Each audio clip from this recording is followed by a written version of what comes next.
Power don't come from a badge or a gun. Power comes from lying.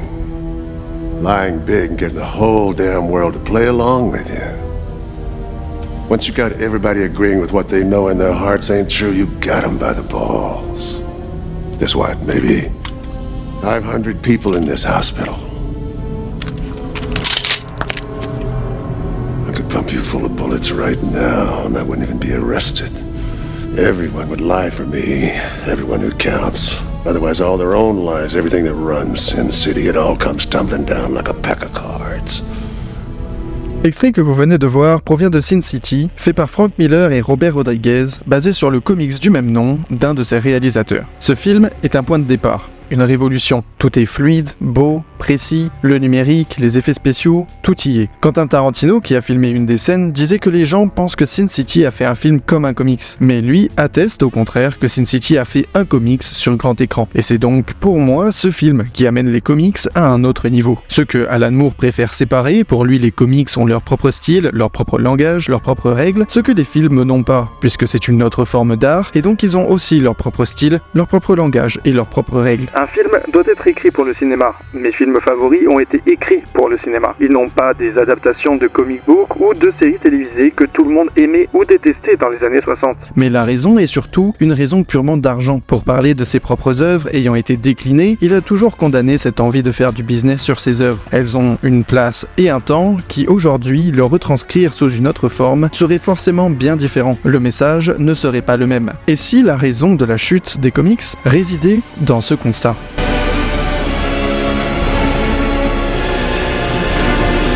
Le constat est qu'aujourd'hui, mettre des étiquettes un peu partout est devenu récurrent, car c'est plus facile de voir le monde en noir et blanc que la complexité de la nuance. Alors, j'ai décidé de mettre au clair de ce que sont réellement les comics.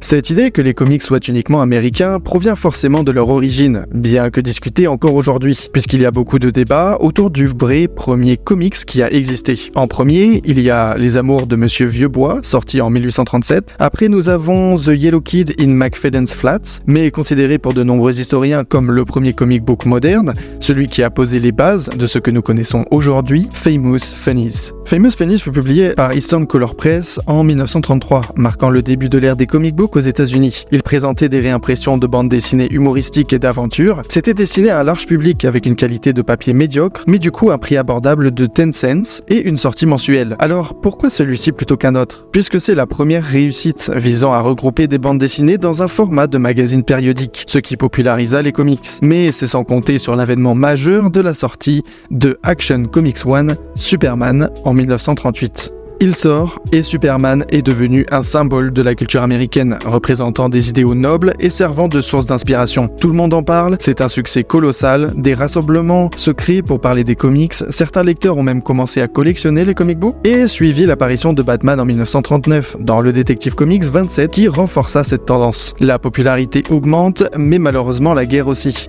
Du coup les éditeurs l'ont bien compris, il faut des personnages forts en sens et en symbole. On a Superman, il vient en aide aux plus faibles et lutte pour la vérité et la justice. Batman surmonte l'adversité et maintient la justice même dans l'obscurité. Wonder Woman représente la puissance féminine, la justice et la paix. Captain America symbolise l'idéal américain de liberté et de justice avec la notion de patriotisme. Bref, je vais pas tous vous les faire, mais on a Namor the Submariner, Human Torch, Flash, Green Lantern, Captain Marvel et Miss America. Les Américains dominent totalement le marché et c'est pour ça qu'aujourd'hui on associe comics avec Amérique. Mais les comics, ou plutôt l'empreinte des comics, nous pouvons le retrouver partout, dans différentes œuvres, dans différents endroits du monde. On a Judge Dredd de 2000 AD, on a Tank Girl de Alan Martin et Jamie Hewlett, Skydoll d'Alessandro Barbucci, Black Sad de Juan Diaz Canales, Universal War One de Dennis Bajram, Nicopole Trilogy fait par Anki Bilal. Et surtout, on a Akira de Katsuhiro Otomo. Alors oui, c'est un manga, mais la patte comics est liée. D'ailleurs, lui-même a admis ses propres influences. Sans parler de Osamu Tezuka, qui a révolutionné le manga avec des influences de comics de cette même époque. Parce que comics, ce n'est pas simplement un pays. Comics, c'est une forme d'art. Et l'art n'a pas de frontières. Géographiquement, culturellement et surtout stylistiquement. Prenons le cas de Largo Winch. Est-ce un comics ou une bande dessinée ? Car à l'origine, c'est une bande dessinée, puisque les auteurs sont belges, Philippe Franck et Jean Van Damme. Mais son style, pourtant, c'est bien un style qui s'apparente à celui d'un comics. Du coup, on dit quoi ?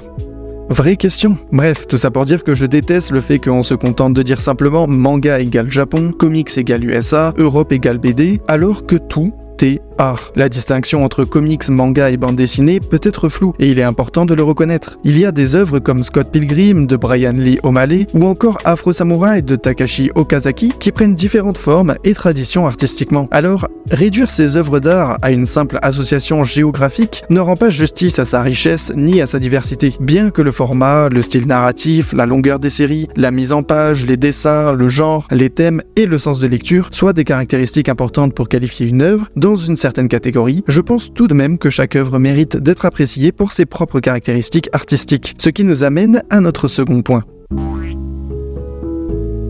Comme on l'a vu dans la première partie, les super-héros ont dominé le marché pendant longtemps et ont surtout réussi à populariser les comics aux yeux du grand public, au point qu'il est même compliqué aujourd'hui de dissocier les comics des super-héros. Tout cela prend forcément origine au Golden Age, grosso modo à partir de 1939 jusqu'à aujourd'hui finalement, en passant bien évidemment par la Batmania qui a conquis les USA, mais aussi la France. Je trouve ça un peu dégueulasse qu'on pervertisse un peu l'image de Batman avec des publicités abusives. Un peu partout on voit des bat-signals et pour des fans comme nous on est un peu déçus quoi, c'est tout. Ah bah, vous voyez, à l'époque, le conflit entre business et fans était tout aussi présent. Les super-héros ont réussi à survivre au fil des années. Ils dominent totalement notre culture audiovisuelle, exactement comme à l'époque, depuis les serials des années 50 jusqu'aux blockbusters du Marvel Studios. Alors que les comics, même lorsque les super-héros étaient au centre de l'univers, littéralement, de nombreux autres genres sont restés sur le marché, tels que l'horreur, avec entre autres Tales from the Crypt, les polars avec Crime Does Not Pay, les westerns avec The Lone Ranger, qui a posé d'ailleurs les bases de la vision du western, et la romance avec Young Romance, fait par Joe Simon et Jack Kirby. Oui, vous les connaissez bien. Mais même aujourd'hui, il y a de nombreuses œuvres qui ne sont pas du tout basées sur un récit super-héroïque. Je pourrais vous donner beaucoup d'exemples, en plus de ceux que j'ai déjà donnés, pour prouver que les comics n'est pas égal à super-héros, comme Walking Dead, de Robert Kirkman et Charlie Adler, pour ne citer que lui. Cependant, je pense pas que le problème réside uniquement dans les super-héros. Il est étroitement lié au point suivant. On va mettre une chose au clair, les comics ne sont pas que pour les enfants. Certains le sont, d'autres non. Les comics sont beaucoup plus variés. Alors oui, souvent ça parle d'un jeune âge, d'un certain essai de grandir au plus profond de soi, parfois morale simple comme le bien est meilleur que le mal, ou même de simples histoires sans trop de profondeur. L'âge moderne fut la naissance des comics pour adultes. Les maisons d'édition, comprenant bien que leur lectorat a grandi, ils décidèrent donc de créer des histoires plus sombres, d'où le nom Dark Age qui est aussi utilisé pour qualifier cette période. Des événements majeurs pour les super-héros comme Crisis on Infinite Earths fut un réel bouleversement dans l'industrie, ou des œuvres plus singulières comme Sandman par exemple, qui a été fait par Neil Gaiman. Je ne peux bien évidemment ne pas parler de deux œuvres qui sont encore aujourd'hui prises en référence tout le temps, Watchmen, fait par le génie Alan Moore, et The Dark Knight Returns, fait par le génie Frank Miller, ouvrant des récits beaucoup plus sombres, avec des thématiques beaucoup plus profondes. Mais là où beaucoup d'œuvres se distinguent, la création d'Image Comics se démarque. Une boîte indépendante créée par de multiples artistes provenant de DC ou bien de Marvel, pour se débarrasser du Comics Code Authority. Leurs premières années étaient surtout des femmes embrassant leur féminité, des scènes violentes, très crues, des protagonistes avec de gros muscles, un code moral plus ambigu et parfois des intrigues bien moins profondes ou complexes que les comics précédents. Ce qui, à mon humble avis, a aussi beaucoup joué sur comment les comics sont perçus aujourd'hui. Le débat avec Alan Ritchson comme Batman se base uniquement sur son physique, parce que, je cite, Batman doit être fort et plein de muscles. Et rajoutez à ça l'origine des comics, qui est souvent associée à des publications destinées pour les enfants, avec les comics strips dans les journaux, bonjour Famous Funnies. Du coup, faut combiner le tout et vous avez comics égale pas mature et égale pour enfants. Du coup, prenons comme exemple Mouse. Le comics qui parle de...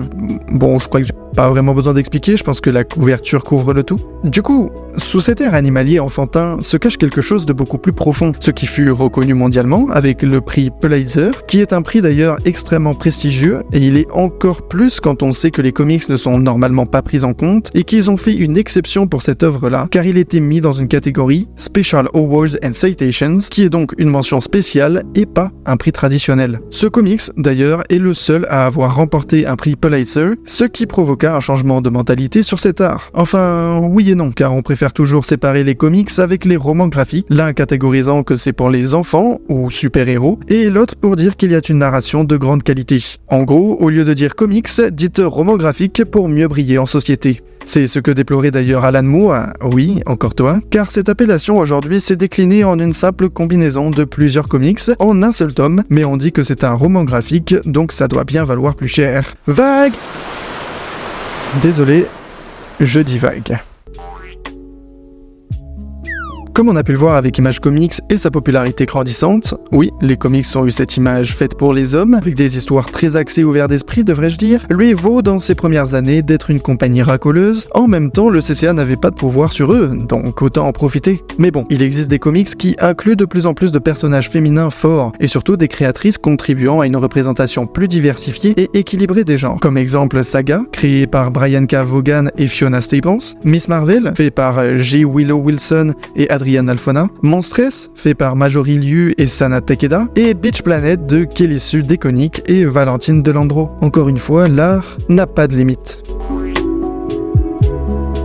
Année 1980, la valeur de comics de collection connaît une croissance exponentielle. Si vous aviez les tout premiers comics publiés par les deux grandes maisons d'édition, DC ou Marvel, vous aviez une mine d'or. Certaines personnes étaient prêtes à payer un vrai bon prix pour l'avoir. Avec cette popularité des comics de collection, de nombreux collectionneurs et investisseurs ont commencé à voir qu'il y avait du business à se faire. Ils ont donc commencé à acheter en masse des exemplaires de nouveaux numéros de comics, dans l'espoir qu'ils deviendraient précieux à l'avenir, sans regarder leur contenu ou même leur qualité artistique. Pour capitaliser sur cette demande, les éditeurs de comics ont lancé de nombreux événements marketing et ont publié des éditions spéciales, souvent en édition limitée ou avec des couvertures alternatives, permettant à leur tour d'alimenter la spéculation. En même temps, pour eux c'était parfait, les personnes qui achetaient n'étaient pas intéressées à les lire, mais à les acheter, donc l'histoire elle-même ne comptait plus du tout. Mais là où ils ont fait l'erreur, c'est de ne pas savoir quand s'arrêter. Les éditeurs ont produit des tirages de comics excessivement élevés, ce qui a entraîné une surabondance sur le marché et a donc diminué la rareté des numéros. C'est alors qu'en 1994, la surproduction a finalement conduit à l'effondrement de la bulle spéculative des comics.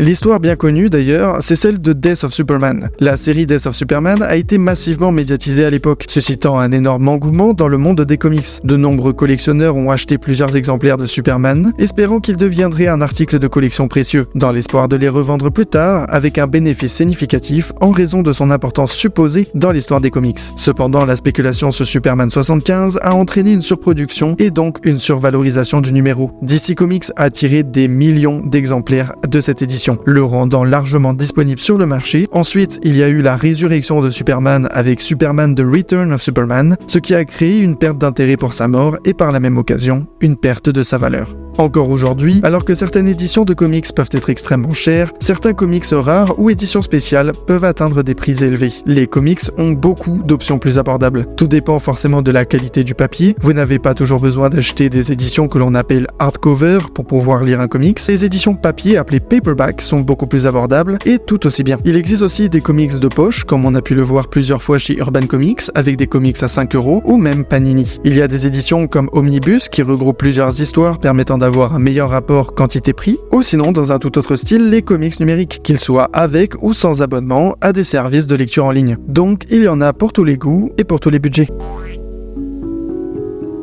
Watchmen, prix Eagle en 1987 du meilleur comic book américain. 1988, premier comics à remporter le prix Hugo de la meilleure présentation dramatique. Prix Eisner, dont ceux de la meilleure série limitée, du meilleur scénariste, du meilleur dessinateur et du meilleur album graphique. Du prix Kirby, du meilleur album et le prix Harvey de la meilleure série, du meilleur scénariste et du meilleur dessinateur. Vous en voulez un plus récent? Saga, prix Eisner, prix de la meilleure série, du meilleur scénariste, de la meilleure artiste. Prix Harvey, la meilleure série, meilleur scénariste, meilleur artiste, prix Eagle, meilleur comic book américain, prix Hugo de la meilleure histoire graphique, et enfin en 2016, ils ont reçu le prix Inkpot à la Comic-Con de San Diego. Les comics sont un art à part entière, combinant narration visuelle et littéraire pour raconter des histoires complexes. Alors pourquoi les comics aujourd'hui sont dans le rouge? On doit faire des crowdfunding pour pouvoir faire notre propre comics. Qu'est-ce qui se passe?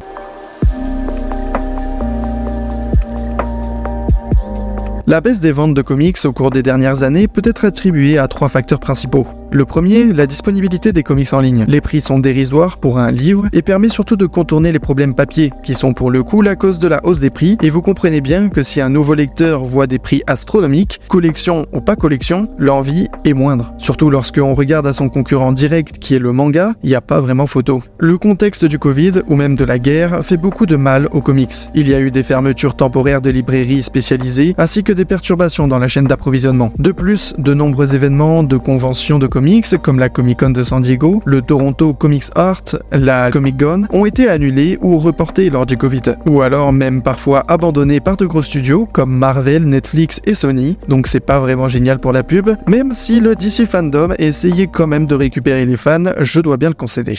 La montée en puissance de la télévision en streaming et des jeux vidéo fait que personne n'a envie de s'intéresser aux comics, ce qui est dommage car c'est un médium qui permet justement à la radio, la télé de se développer et de plaire au plus grand nombre. Mais pourquoi s'y intéresser si on a l'illusion de déjà tout connaître? Alors oui, c'est à double tranchant puisqu'ils permettent aussi une publicité, mais il faut admettre que cette pub, on en bouffe un peu trop et un ras-de-bol général s'installe. Les films deviennent sans propos, de moins en moins bien faits et donc deviennent inintéressants. Merci à Chris Hemsworth de réaliser que finalement Thor 4 n'était seulement qu'une parodie. Je me suis laissé prendre par l'improvisation et la folie, et je suis devenu une parodie de moi-même. Je n'ai pas réussi l'atterrissage. Ce qui est d'ailleurs devenu la norme aujourd'hui. Faire un scénario sans fond et plein de blagues pour créer l'illusion que quelque chose se passe, ce qui n'aide pas du tout les comics. Parce que les films n'ont pas l'âme d'un comics. Que ça soit dans la narration, le scénario, les dialogues, le comportement des personnages, ou même le visuel. Un réalisateur, aussi bien soit-il, sera limité par le réel, le budget, la cible marketing, la technique aussi. Mettre des scènes qui sont exactement pareilles que dans le comics n'a pas de réel impact. Le contexte n'est pas le même. Regardez ces images. Osez me dire que les comics ne sont pas mieux. Mais ceci, ce n'est pas forcément critiquable, dans le sens où Marvel a décidé de garder l'aspect cinématographique dans ses œuvres, différemment de Sin City. Ce qui m'amène à un point important, qui est YouTube. YouTube, ça peut être bien comme mauvais. Chacun a son opinion et je ne suis pas là pour juger la plateforme dans sa globalité. Je veux simplement parler des youtubeurs/vidéastes qui parlent de comics. À mon humble avis, ça ne va pas dans le sens des comics. Oui, la saison 1, bon, on fait tous des erreurs. J'ai vu des chaînes à des milliers d'abonnés. Simplement raconter des histoires qui se passent dans les comics. Même pas l'analyser, simplement raconter. Sans parler des comptes short qui racontent l'histoire d'un comics en 30 secondes. Non mais, en 30 secondes, bordel, comment il peut y avoir une attache émotionnelle quelconque? Pour prendre l'exemple de The Killing Joke, oui, l'histoire se tient en 30 secondes. Mais le but de l'histoire ne se tient pas dans les faits, mais dans les dires des personnages, dans la psychologie. Alors, oui, regardez ce genre de vidéo vous permettra de savoir ce qui se passe factuellement, mais il vous manquera toujours une autre dimension, la dimension dont je vous bassine depuis la création de ma chaîne, la morale. D'ailleurs, petite anecdote, Tim Burton a été inspiré par The Dark Knight Returns et The Killing Joke pour son film de 1989, justement pour la profondeur des récits et des personnages. En parlant de films, la plupart des vidéos sont toujours en lien avec un film de près ou de loin. Sérieux, Dune de David Lynch, je ne l'ai jamais autant vu que lorsque Dune 2 était sorti au cinéma. Alors oui, je veux bien qu'il faut de la visibilité parce que vous comprenez, YouTube égale argent, chacun a son système, chacun a ses techniques, je ne jugerai jamais ça. Mais il y a tellement autre chose à voir, même dans le monde des super-héros. Le genre des super-héros est devenu une monoculture qui risque de détruire au moins une partie considérable du média de la bande dessinée. Alors que les films de super-héros ne sont finalement pas intéressants, lorsque cela se produira, mon inquiétude est que beaucoup de magasins de bande dessinée ne pourront pas continuer et que beaucoup de bandes dessinées indépendantes, intéressantes, n'auront peut-être pas de débouchés. La monoculture, voici un mot aussi vide et sans personnalité que la police comics en MS. Un mot qui au premier abord a l'air sympathique, puisqu'il veut dire que tout le monde a la même culture, une culture que nous partageons tous ensemble, sauf qu'aujourd'hui, il y a bien une différence. Et cela se passe par la standardisation. Comme déjà dit dans ma vidéo La Suicide Squad va-t-elle tuer l'Arkhamverse, le fait de voir et revoir les mêmes choses nous cantonne à aimer les mêmes choses et de ne plus vouloir changer. L'effet bulle, surtout sur les réseaux sociaux, accentue cette sensation. Sérieux, j'en peux plus de rechercher quelque chose sur YouTube, puis scroller et voir des vidéos qui n'ont rien à voir avec ce que j'ai demandé. Vous savez, les catégories les internautes ont aussi regardé précédemment, pour vous. C'est clairement dit, on ne veut pas que je puisse explorer l'ailleurs. On veut que je reste dans mon confort, que je reste celui que l'algorithme a défini que j'étais, ou plutôt, devrait être. Et il est là ce paradoxe. Tous on critique que tout se ressemble, mais nous ne voulons pas que ça change. Je serai toujours un défenseur que l'art ne doit pas être uniquement plaire aux spectateurs, joueurs ou même lecteurs. Les vrais fans, les vrais aficionados, ils vont faire, à mon avis, comme ils ont fait à la saison 4, en disant que c'était pas bien, et puis après, à la 5, ils ont dit « Ah non, c'est la 5 qui est pas bien, en fait, la 4, c'est génial. » Et puis la 6, et puis machin. Et en fait, je pense que, comme je n'écris pas pour eux, je le dis et je leur dis, je veux dire, avec tout l'amour que je leur porte, je leur dis, j'écris pas pour vous les gars, parce que c'est pas mon boulot. Mon boulot, c'est pas de vous emmener dans le Camelot que vous auriez fait vous-même. Le Camelot, c'est de vous emmener dans un Camelot que vous ne pouvez pas faire, parce que moi, je suis le papa de Camelot et le but du jeu, c'est que ce soit complètement inattendu pour vous. Sinon, je fais pas mon travail. Okay. Donc, je suis pas là pour... je suis là pour faire le Camelot que doit être Camelot, mais pas pour faire le Camelot qu'on attend de moi. Ce serait terrible. Ce serait bien sûr, bien sûr. Donc du coup, j'espère qu'ils vont s'y faire, mais forcément, ils vont être surpris. Forcément, il y en a qui vont dire « Putain, c'était pas ça, Camelot avant. Ah non, c'était pas ça, c'est autre chose. C'est ailleurs. » Prenez comme exemple Last of Us 2. Pourquoi il a fait autant polémique ? Parce que le jeu a décidé de subvertir les attentes des fans. Et c'est pour ça que pour moi, c'est l'un des meilleurs jeux de sa génération, car il a décidé de marquer son époque et pas simplement de la suivre en se fondant dans la masse pour partir dans l'oubli. Pourquoi Picasso ou même Dali sont reconnus comme des maîtres dans leurs arts ? Parce que personne ne pensait voir ce qu'ils ont fait. Et pourtant, lorsqu'on les voit, on est ailleurs. Et ça nous marque. En plus, le saviez-vous que ces deux tableaux cachent un secret ? L'un cache un autre tableau et l'autre cache un buste. Plus on regarde proche, plus notre regard évolue. L'œil est la source de notre être. La perception est au cœur de la vie. Nous progressons, nous évoluons dans un autre monde, un monde extraordinaire. Parce que, oui, mesdames et messieurs, l'art est extraordinaire. Même le mouvement réaliste, qui est mon mouvement artistique préféré, eh bien même si on regarde une œuvre représentant la réalité, on voyage quand même, parce que c'est toujours différent. L'art est alors en dehors de la banalité de notre vie quotidienne. Ce qui fait que lorsque l'on dit que les choses étaient mieux avant, souvent on se rattache à une niche, à des gens impliqués dans leur domaine, avec des connaissances beaucoup plus grandes et plus profondes. Mais en fait, il est peut-être là le point de tout. Le mainstream ne sera jamais l'art. Le mainstream sera et restera toujours une surface dont vous êtes le seul à choisir si c'est une entrée ou une simple fin. L'art dans le mainstream n'existera absolument jamais. La monoculture donc, on va y arriver, c'est simplement une culture qui prend toute la place pour que tout le monde puisse la voir et garder l'attention sur elle. Les comics ont toujours réussi à se développer, à se redévelopper au fil du temps avec des cultures mainstream et underground. Mais aujourd'hui, bloqués par notre confort, nous bouffons et nous nous engraissons sur la même culture. Bon, c'est bien gentil tout ça, mais du coup on fait quoi là ? On promeut notre passion et on essaye de faire changer les regards.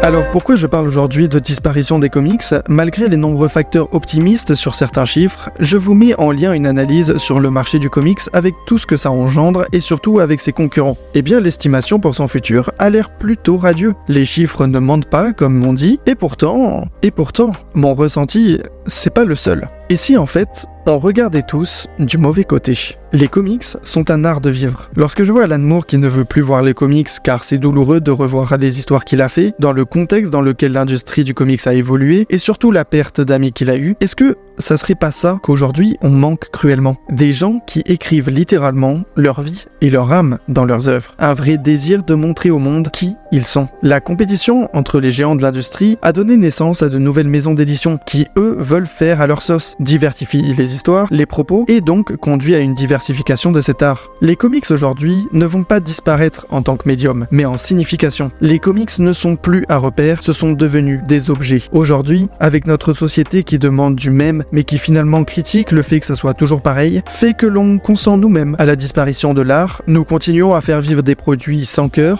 sans texture, sans saveur, sans âme, et donc sans valeur. Les films basés sur les comics, sur écran, manquent de quelque chose. Ils manquent de personnalité. Parce que le réel, il est lisse. C'est bien pour ça que nous continuons aujourd'hui à embellir nos photos avec des filtres. Et il est là tout le paradoxe entre réel et avancée technologique. Parce que tous ces débats autour de la prouesse technique, avec la caméra la plus précise qu'il soit, pour voir des poils en 4K, ça nous rappelle que notre réalité n'a rien de particulier. Les comics ont cette capacité de créer des mondes et des personnages qui transcendent la réalité quotidienne. Ils permettent de partager des perspectives et univers uniques, qui offre une évasion, une fenêtre par laquelle passer pour oublier le temps de quelques pages qui nous sommes, tout en reflétant des aspects et des valeurs universelles. Alors que le cinéma peut parfois nous rappeler la banalité de la réalité, les comics nous rappellent l'existence de l'extraordinaire. Ils nous invitent à explorer des univers uniques et à nous connecter à des expériences qui vont au-delà de ce que nous connaissons, tout en nous rappelant que malgré nos différences, nous partageons tous une humanité commune. Alors quand Alan Moore dit très sobrement « le médium peut tout faire », moi, j'y crois. Je suis éternellement reconnaissant envers tous les artistes qui ont contribué à ce qui est aujourd'hui largement reconnu comme la culture des comics. Depuis Famous Funnies jusqu'à nos jours, les contextes politiques, sociaux, économiques n'ont pas été aussi simples que l'on pourrait le croire. Beaucoup ont lutté pour permettre à ce médium de s'exprimer, que ce soit au sein des grandes maisons d'édition ou en tant qu'indépendants. Ils se sont tous battus pour que nous puissions les conserver, les découvrir ou les redécouvrir. Aujourd'hui, nous avons la chance d'y avoir accès. Chaque page, chaque trait, chaque bulle de dialogue représente bien plus qu'une simple histoire. Ils sont les alliés de nos rêves les plus faux. Ils nous ont accompagnés dans nos moments de solitude, nous ont offert de belles échappées lorsque le monde semblait trop lourd à porter. Alors que les comics disparaissent ou non, c'est à nous de décider. Il est surtout de notre responsabilité de favoriser les récits enrichissants, ceux qui nous font évoluer, plutôt que de simplement raviver des souvenirs d'enfance. Et surtout de soutenir, autant que possible, des projets pour préserver la diversité. Si un jour les comics venaient à disparaître, je pourrais au moins être heureux d'avoir pu faire mes adieux.